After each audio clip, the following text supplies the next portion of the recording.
Hey guys, this is Claudio Giuliano here, and today I'm excited to be back with you for this new review. Today we are reviewing the Samsung Galaxy Z Fold 3. So I've been a longtime Note user since the second generation. I've also been an iPhone user since the first generation. These have been the two main phones that I have used over the years. Some years I've used the iPhone more exclusively, other years the Note, and I've kind of floated back and forth between the two. The Note has really been the only thing that has ever taken me away from the iPhone for an extended period of time. A big part of that is the S Pen. And now with the Z Fold 3, we gain that S Pen support, something that the first generation and the second generation was missing. And this was a big thing that was missing for longtime Note users. I think that was a big reason a lot of Note people were hesitant to get into the Fold. But now it's here, and we're on the third generation, which brings us Samsung's original vision. And by that, I mean it feels like they have executed their original vision in a more complete way on this third generation. And there's a variety of different reasons for that, and we're going to go over them today in this review. Now, of course, we're going to be covering this review from the standpoint of the creative professional, but we're also going to cover every part of this device because we don't normally cover phones here. So it's also going to be a more broad review as well. We're going to compare my past experiences with the iPhone and the Note. We're going to talk about those and compare some of those experiences with the Fold. And we are definitely going to be getting into the S Pen, and we're going to talk about this device in terms of creating on it, content consumption, productivity. We're going to talk about everything this device does. So as usual, I have been taking you around the hardware, and we really have something that is beautifully designed here with the Fold 3. It falls in line with the design language of the Galaxy S21 Ultra. They definitely look related. But when this is unfolded and in its tablet mode, what you'll find striking is just how thin it is. This is an extremely thin device. Very impressive when you consider that there is a full-blown 12-megapixel camera system here. When you consider the fact that there's also pen technology built into the foldable display technology, when you consider all the stuff that Samsung built in here, it's quite impressive that they got it this thin. When you think of small tablets, there's not many out there, especially for Android. In fact, when you think of small tablet, you think of the iPad mini. And this is thinner than that. This is thinner than the iPad Pro. This is the thinnest small tablet you can find out there. So very impressive on the thinness front. Now, on this side, we have our volume rocker, we have our power button, which doubles as the fingerprint scanner, and the scanner works great. Another nice thing here is since we have this transforming design that turns into a tablet, that means we get a larger speaker system than what's on most phones. This is great for content consumption and music, and when you are watching and listening, this makes things even more immersive. So when the Fold is closed, we are greeted by this candy bar style design, and we have our cover display. Our cover screen is 120 hertz. So the thing I like most about this is the one-handed operation of this display. It feels really slick and smooth with the refresh rate, but you can pretty much access anything you want on the cover display with one thumb. So this is something I enjoy most about it. A lot of people are kind of not into the cover display, but I actually think it's one of the best parts of the device because of this one-handed operation. And it's big enough to view content on pretty decently. So I'm a fan of the cover display. Now, when it comes to how it feels in hand when it's closed, it does have a certain amount of thickness, but to me, it doesn't feel insanely different than a max size phone that has a case on it. So I don't feel that there's a huge gap in weight between something like the Fold and something like the 12 Pro Max. So when it's in the closed position, when you're working with the cover screen, I do find it to feel ergonomic. And I think that's brought forth by the one-handed operation of the cover screen. So when we open the Fold up into our tablet mode, you can feel the solid design of the hinge. It feels great to open and close. When we have it open, we are greeted with a beautiful 120 Hz OLED panel. This screen is very impressive. It's incredible that they made a screen of such high quality, this thin, that can fold in half. Now, the seam is visible in certain lighting situations, and it depends on what you are looking at in those situations, but much of the time it's not visible, especially when the screen is filled with content. It's something that fades to the background, and you kind of forget it's there. It definitely doesn't bother me at all because I find it to fade away most of the time. The other impressive thing here is we have a near bezel-less design. Extremely thin bezels, they're almost not there. Yet, because of the overall design of the entire phone and that thinness, it's still very comfortable to hold. And you can hold it in multiple ways. Like I'm holding it here. You can also kind of pick it up with your thumb and one finger, or you can just hold it with your entire hand. So despite the bezels being basically not there, I still find it comfortable to hold in hand when it is opened up into that tablet mode. Samsung has also added some cool features with the Fold, like Flex Mode. And that allows you to prop the Fold into this clamshell-like position, and certain software can actually respond to it. For example, like here, when I open up YouTube, you can watch a video and you can also scroll comments or you can reply. And this is a pretty cool feature. Samsung has done great work with their software atop Android. And the Labs feature allows you to set apps to custom aspect ratios.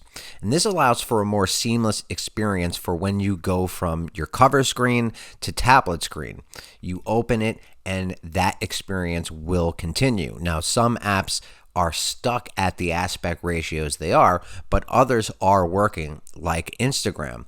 Now, this will be even better when developers fully support the Fold and they do their own custom UI work for this unique design.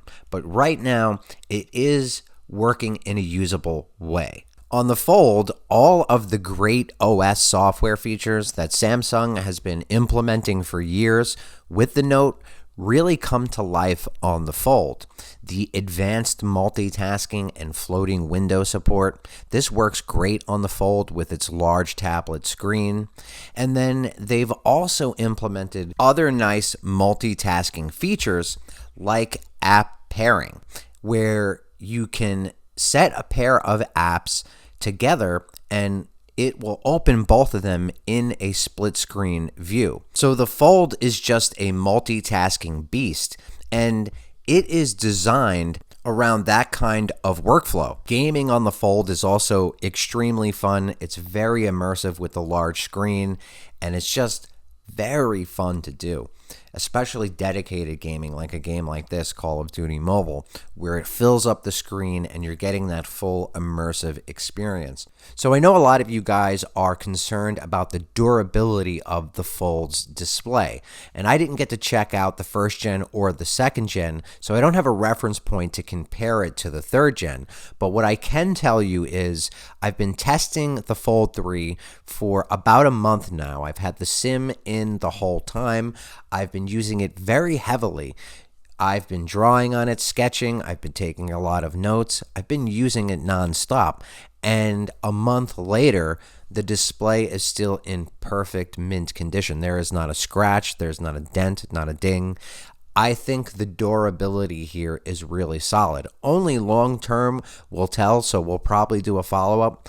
But Right now, I have to say that it seems very durable. Okay, so now we're going to get into the case. Oh man, this case. So, okay, it's like a catch-22. So with this case, it's poorly designed in certain key areas, but it's the only way to get S Pen storage at this time because the third party hasn't made anything yet. So I'm waiting to see what they do. Now, the case itself, it feels good. It has this leather feel. So it feels good when it's on the phone. It fits to it snug. It's not like it's bad in that regard. And for me, it's also not about the bulkiness because, believe it or not, it doesn't add that much bulk. It just looks like it because of the silly way that they decided to get the S Pen storage. And some of these decisions just kind of make me scratch my head, like the placement of where the S Pen goes right on the area where the hinge is. And I feel like this could have easily been solved with some magnetics, either attaching to the fold directly or attaching even to the case, to the back of the case somewhere, magnetically. I feel like that would have been a better design decision versus having this big bulky thing come off of the side of the phone. But like I said, it's the only way to get S Pen storage right now, and I'm not about to walk around with the S Pen in my pocket. The whole reason I had any interest in the Fold is because I was a Note user, and I definitely want and need the S Pen on me at all times. So I'm stuck using this case. So what do? We have to find some kind of positive out of this poor design. So that's what I did. Now, one thing is they have this weird lip that comes off, and I don't know why they chose to do this. I don't know if it was because of a design limitation where they couldn't make it just close like a book. So I found that I can actually use this as a grip, especially when the pen holder is attached. I can kind of push it back and I get this kind of triangular grip, and it allows me to easily hold the phone in one hand with that attached. So it makes for like a nice grip thing. That's one positive. Another positive is you are able to prop this up and use it as a stand like this. So that is another positive. And that is about it. Those are the only things it has going for it. And also that it's not as bulky as some other cases, and you get full protection of your hinge.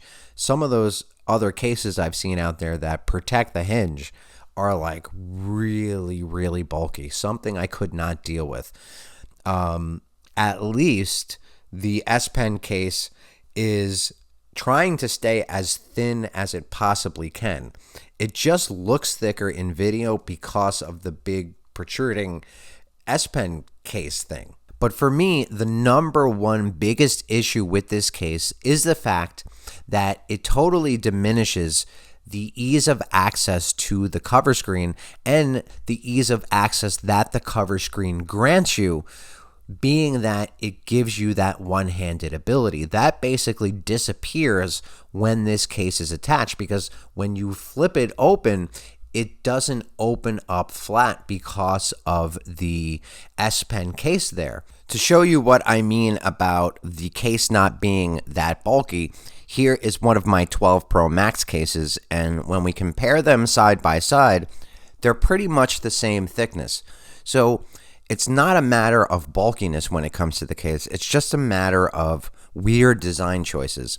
And I guess those choices were made because of the overall design of the Fold itself, which kind of compromised things. They'll have to do some more research and development on case design.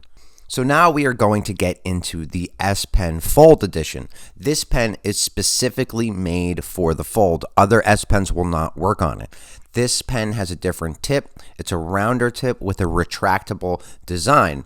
So this is the Fold Edition S Pen. It's a nice size. It fits with the device well. It's ergonomic in hand. It's not like the skinny S Pen that you get with a Note. So it does feel more like a drawing tool, and it's pretty nice all around. So for size comparison, I have the Apple Pencil brought in here, and you can see it's quite a bit smaller than the Pencil. So it fits with the device's size well, but it's also not tiny like the one you get with the Note. And that segues into the note-taking experience.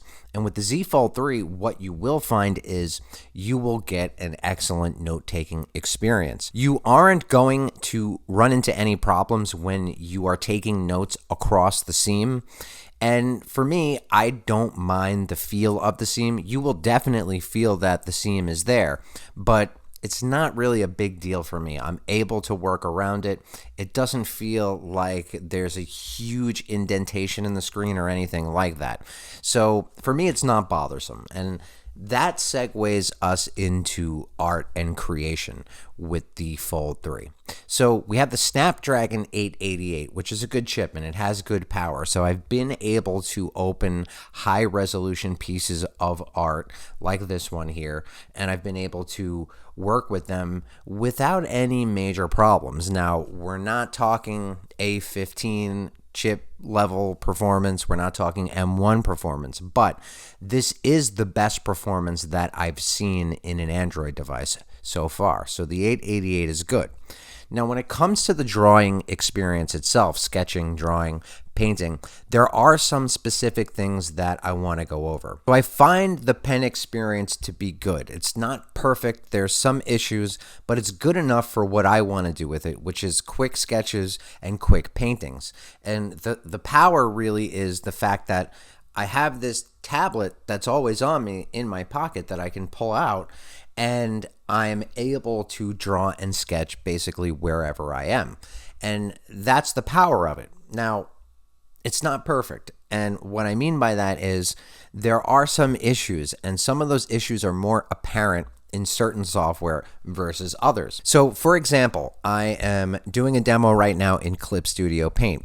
And what I noticed when I was sketching and drawing is when I get towards the center, like literally on the seam, when I'm on the seam itself, I notice the pressure drops out.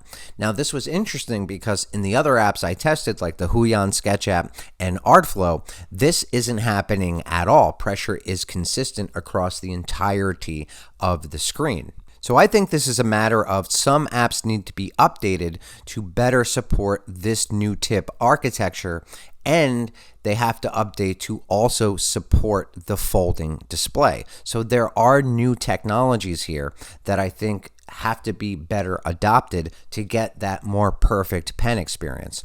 So like I was saying, it's definitely very usable. You can get a lot of great things done here. Now, when you are drawing and sketching, like we said for note-taking, when you go across the center of the screen, you will feel the crease. But I don't find that bothersome. I don't find it to be something that interrupts the workflow. So you'd have to test it in person to see if it would for you, but for me, it doesn't. Now, I think the big question is this experience better than the Note? And I would have to say that it is, because we're getting a much larger screen to work with, and that really changes things. And it's also the versatility of the ability to pull the Fold out of your pocket and transform it into this tablet. So we have a couple small compromises on the pen. It's not perfect, but I'm willing to deal with these compromises for the tablet experience that the Fold brings forth. So as we come to a close here, I think we can ask that same question from the big picture perspective as well. Can the Fold replace the Note? And for me, being a longtime Note user since the second gen, just using the Note 10 Plus for the past 2 years, I can say it does, and it does because of the versatility it brings forth, being able to pull it out of your pocket and transform it into a tablet. And a very unique tablet at that, something that is ultra thin, something that has a 120 hertz beautiful OLED panel. And these things make the Z Fold 3 a really unique and one-of-a-kind device. And it's doing all this stuff with great battery life, about 6 hours of screen on time with 120 hertz on the entire time. Now, 1700 plus is a lot to ask for. It's a bitter pill to swallow for something like this, but they do have the trade-in program, which does knock the price down pretty substantially. Guys, I want to thank you for tuning in today. If you like this review, it would be great if you could share it with a friend. If you can drop a comment, drop a like, but most of all, it would be best if you subscribe. Have a great day.